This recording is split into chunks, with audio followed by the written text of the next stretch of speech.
Hey guys, Joe here, and in today's video we are taking a look at a really old pistol, but it is still absolutely relevant today, and it's really friggin' awesome. So stay tuned and let's take a look at this 1918 Colt 1911. If you're new to the channel, thanks for checking it out. Hopefully you enjoy it. Give me one of those. Maybe use my subscription. You know, that little red thing down in the corner that's making fun of you. You should hit it. Turn it gray. Then it shuts up. This is a 1918 issue Colt 1911. This is a 1911. When you ever hear anybody talk about a 1911, this is what they're talking about. Before we get going, let's go ahead and safety check it. Original mag. Ooh. Lock the slide back. Check it. Check it. And drop the slide on this very cool and well patinaed model 1911. This is on loan from Liberty Arms, so thank you very much to them. By subscribing and showing me that you guys are using the links and all that good stuff, that allows me to get guns like this to take a look at. I normally can't put my hands on a multi-$1,000 gun unless I'm borrowing it. So show them some love, tell them I sent you, and they'll keep hooking us up so we can check out some cool stuff. I have another one coming up pretty soon that's even older than this guy, if you can believe that. But as you can see, this is a very nicely patinaed 1911, obviously chambered in 45 ACP. Put the hammer down slowly. And as you can see, it has all the proper markings. Model 1911, U.S. Army. And on this side, United States property. And it's the correct everything.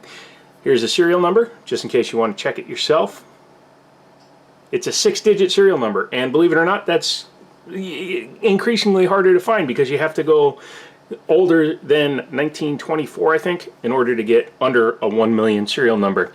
Has the military proof mark right there on the, what do they call that? Just the frame bridge.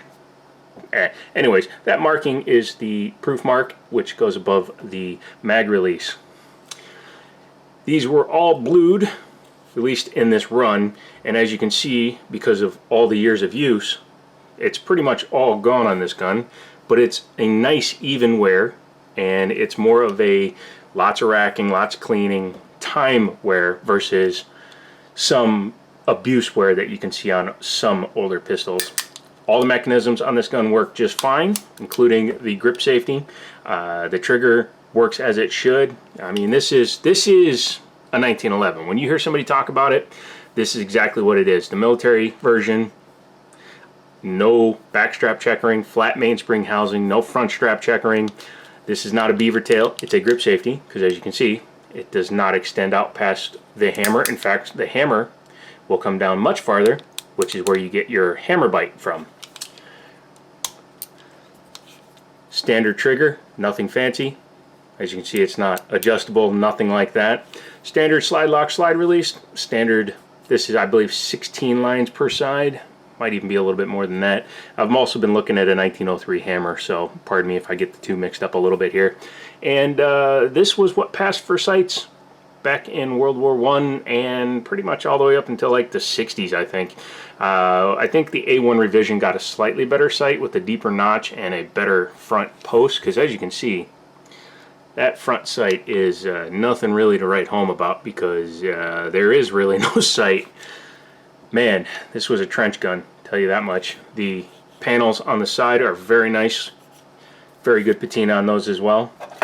And the magazine is the original magazine. And believe it or not, this particular firearm, which should be available as of the release of this video, has 6 or 7 original mags with it. So that's pretty cool.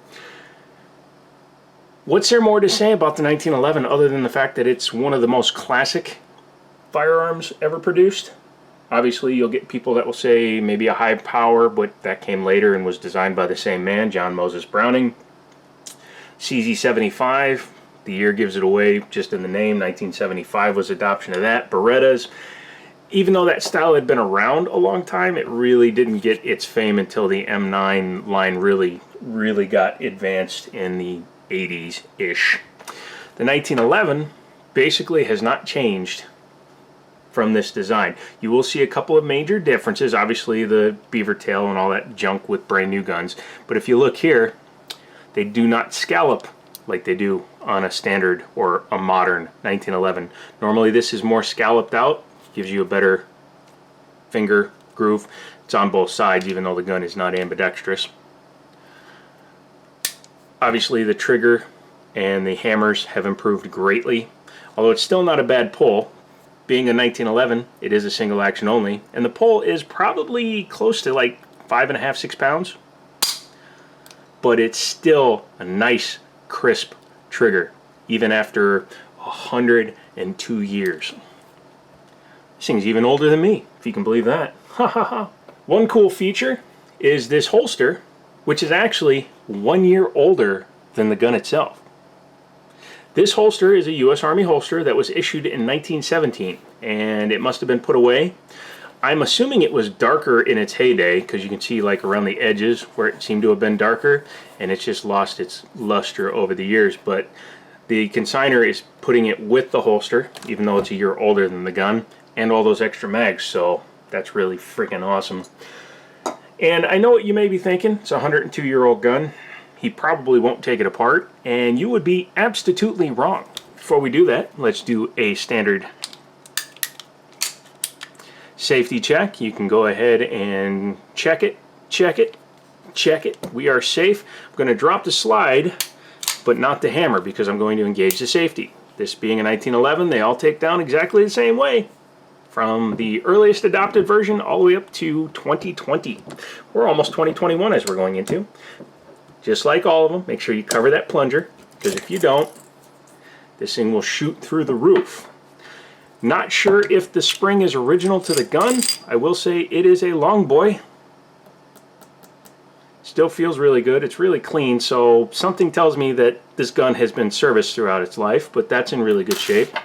Plunger is very nicely worn, not overly worn. So once you do that, you can just go ahead and drop your safety, because you need to bring the slide back. And without the spring in there, it's much easier.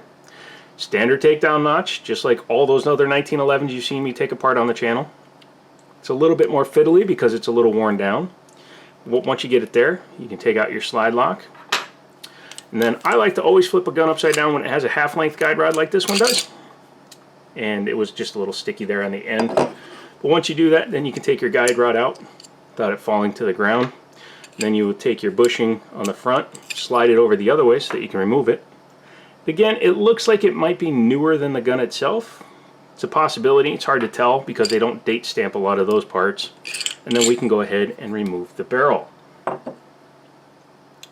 Start with the barrel. You can see the bluing is very worn. You can see this gun has had many rounds go through it. Being an older gun, you'll see that it doesn't stamp the caliber right there. There's no reason to. It's a 1911. They were 45. Deal with it. It's not like today where you can get them anywhere from 22 long rifle all the way up to 50 AE or 50 GI as they have nowadays. But looking inside the barrel, it's really good rifling in there still. And again, not 100% sure on the age. These were all made to be interchangeable in the field by pretty much anybody in the armory. And the way they tested these guns when they were first produced was they took a bunch of the guns, took them all apart, put all the parts in a bucket, and they had to be able to be reassembled using the parts out of the bucket, even if they weren't the right serial number or the right part. So they would randomly grab a barrel, a frame, a slide, all these parts, and the gun had to go back together. Because in the field, World War I, World War II, etc., when you're out in the field, your gun breaks, but there's another gun that has a different part that's broken, they would just strip them, change the parts over, be done with it. And that is what they did. Let's take a look at the frame first. Like I said, it does have that marking there for the proof mark, and it does say United States property on there. On this side, just serial number. It's not uncommon to see the serial numbers where they're not lined up like this one is. It's kind of weird that that one is so much darker. But it also begs the question, nobody would be stupid enough to take a 38,000 gun and turn it into a 388,000 gun. I've looked at a lot of pictures on these guns. The marking on the frame and the slides are correct for the year, as well as the fact that the numbers can move around because these are all stamped by hand. They didn't have one big machine where they rotated a dial and just did that. No, there was a man with a stamp, a die stamp, a hammer die, and they were stamping these numbers in. So yeah, they would move around a little bit. I've seen some where half the numbers are up and half the numbers are down. So when you see that, don't be alarmed by that. Taking a look inside the frame, you can see that this is a military spec. It was just designed to be used. They didn't care about finishes as much, but over the years you can see these rails have become nice and clean and smooth. It's a Series 70, obviously, being a original 1911. Taking a look at the slide, again, it's all correct for the year.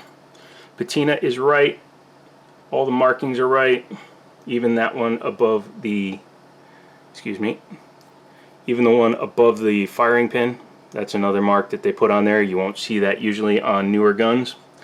Inside the frame, you can see it's a little bit choppy in there in terms of the finish. Again, mass-produced 1918 gun, so they didn't exactly have, you know, ISO 9000 certifications for quality back then. They just needed a gun that ran, and these things ran. So yeah, that is a field stripped first generation 1911. I can't tell 100% what the actual issue date on the gun was, so if it was issued early in 1918 or late in 1918, I'm not 100% sure. All I know for sure is that it is a 1918 gun. So if anybody has serial number data that's more accurate than what I could find through my searching, please let me know in the comments below. Anybody notices that I took it apart, just kidding, nobody's going to be mad. Especially not Liberty Arms, where you can buy this gun if you are quick enough. Go ahead and put the barrel back in. Make sure your drop link is in the up position when you're holding the barrel like this. Guide rod, just set it in there. Just put your bushing in. I sometimes forget to do this until way late in the process.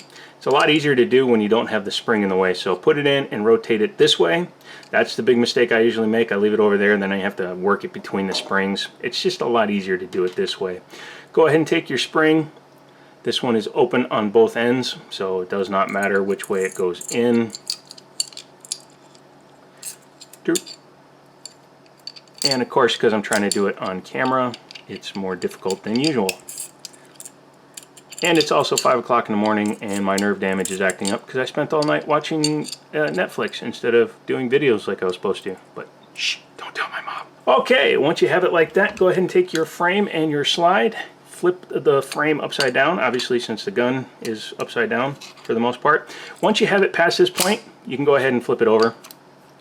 And obviously you need the link to be in the right position, which is sometimes hard to do on camera, but it looks like we are there right there. So you need to get the drop link to line up with that hole. It's not as hard as some people think. I like to go ahead and put this in like that. Make sure that the slide rack's back. And we are twisted, so we are going to bring that back forward. Make sure our link is up. I'm going to do it off camera, just to make sure. Yeah, we were okay. It's just the length and size of the spring makes it a little bit difficult. So what I'm going to do is, with the barrel fully out, go ahead and start the slide lock in there, pull it back to the disassembly and reassembly spot, push it in, there we go. Lock the safety in place. Take your plunger, put it over the spring. This is very important that you do not let that thing go, otherwise you will see it go. There we go. Let's go ahead and drop the safety, rack the slide.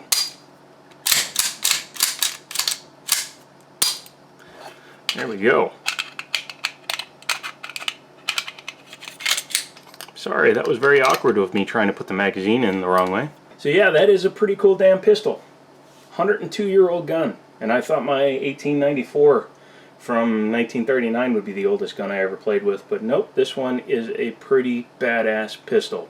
And you have the opportunity to own it. So Google Liberty Arms down in Harrisonburg, Virginia. Tell them I sent you.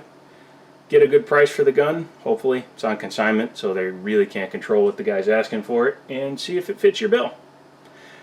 That's it for this one. I'm going to get out of here. I've got 4 more to film before my buddy Daniel comes to pick these up and take them back to his store. So like it, subscribe, hit the bell, all that cool stuff. And as always, I'll talk to you later.